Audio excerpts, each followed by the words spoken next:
নমস্কার, আমি যে গোবিন্দভোগ চালের পোলাওটা করেছিলাম তার রেসিপিটা আমি আজকে শেয়ার করলাম, আপনারা অবশ্যই দেখবেন। সর্বপ্রথম আমি গোবিন্দভোগ চালটাকে পরিষ্কার করে ধুয়ে নিয়ে এই যে বড় একটা স্ট্রেনারের মধ্যে দিয়ে জলটাকে ঝরিয়ে নিচ্ছি। কাজু আর কিশমিশটা আমি কিছুক্ষণের জন্য ভিজিয়ে রাখবো।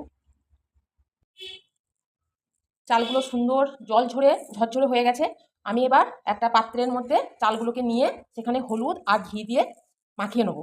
আমি এখানে ফুড কালার ব্যবহার করছি না, কারণ ফুড কালার তো শরীরের ক্ষতি করে। আমি এখানে হলুদই ব্যবহার করছি। আমি একটা বড় কড়াই নিয়ে নিয়েছি, তার মধ্যে দিয়ে দিয়েছি ঘি আর সাদা তেল। তার মধ্যে দিয়ে দিলাম ফোড়ন, দারুচিনি, এলাচ, লবঙ্গ, তেজপাতা। এবার আমি এখানে দিয়ে দেবো দুটো কাঁচা লঙ্কা, আর তার সাথে দিয়ে দেবো কাজুটা আর কিশমিশটা। একটুক্ষণ নেড়ে নেবো। কাজু কিশমিশটা ভাজা ভাজা হয়ে গেছে। এবার আমি দিয়ে দিলাম গোবিন্দভোগ চালটা। এবার আমি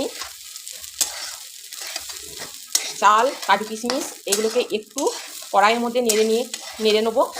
আর এদিকে আমি একটা বাটির মধ্যে জল গরম করতে দিয়েছি। যে পরিমাণ চাল দেবো, যদি আমি 2 কোটো চাল দিই তাহলে জল দিতে হবে 4 কোটো। যে পরিমাণ আমি চাল দেবো সেই পরিমাণ আমাকে জল দিতে হবে।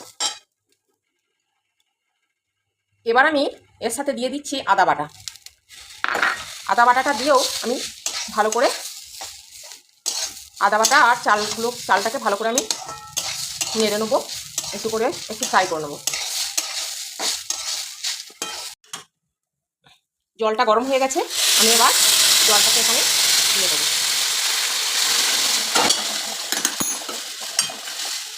কিছুক্ষণের জন্য আমি ঢাকা দিয়ে দেবো।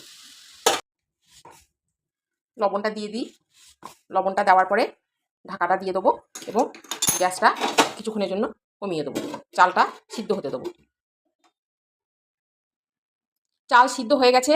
এবার আমি দিয়ে দিয়েছি চিনি, আর এই যে একটু ঘি দিয়ে নামিয়ে নেবো। একটু ঘি দিয়ে দিয়েছি। ভালোভাবে চিনিটাকে আমি মিশিয়ে নেবো। চিনিটা গুঁড়ো করে দিলে ভালো হয়, কিন্তু আমার আর গুঁড়ো করার মতো সময় হলো না, তাই আমি এই গোটা চিনি দিয়েই মিশিয়ে নিলাম। ঢাকা দিয়ে রেখে দেবো, তাহলেই চিনিটা গলে যাবে। এই যে দেখুন, রেডি হয়ে গেছে আমার পোলাও। অবশ্যই আপনারা জানাবেন রেসিপিটা কেমন লাগলো। নমস্কার।